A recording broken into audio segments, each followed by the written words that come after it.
so on. Yes. So it's all free. And I know this is very much, when you talk of pre-treatment and the various different aspects or elements of pre-treatment, again, those are not sequential. You see those as going on all the time, Quite and simultaneously. informing and feeding into each other, and so on, how you sequence them in. Within the REACH program, I'm very interested in the idea that you have the same worker following people through their transitions.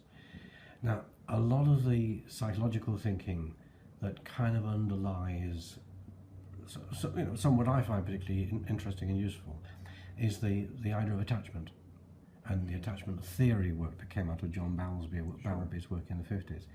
And that seems to me to stress the relationship. Once you have somebody with attachment difficulties, Yes. to have that person pass like a parcel from team to team to team, losing contact with the person you originally came to trust, that seems to be an extraordinary waste Yes. of the essential resource, which is the relationship. So, am I reading more into it than you would see, or would you say that, yeah, that's kind of what informs the REACH approach? Oh no, this is absolutely true. It's a relationship-centered model approach, and purposely so because of that. And the people that are homeless and have experienced trauma, on real high levels, and often we call complex trauma, and have an array of issues that play out. Part of it is many people have either broken relationships, or they have trouble, interpersonally being able to contain or keep an attachment or a connection. So we find that it doesn't make a lot of sense that the very people that the person has opened up to has now had this very significant healing. Relationships are very powerful and very healing. Yeah.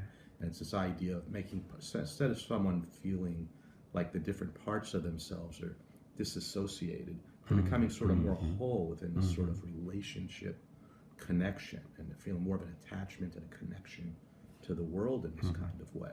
So right at the time of putting them in housing, how much sense does it really make to be severing these critical relationships?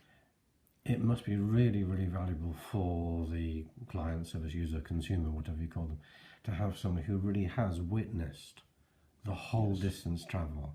That's correct. Yeah. And witness is one of those, to me, really, really important words about, in a family, your kids go through all different transitions, and you've known them through all that time. That's right. And that's what family means. That's right. It's not It's your very- genes, it's that knowing the whole person. It's very powerful, what witnessing can bring, because once you understand more fully what you have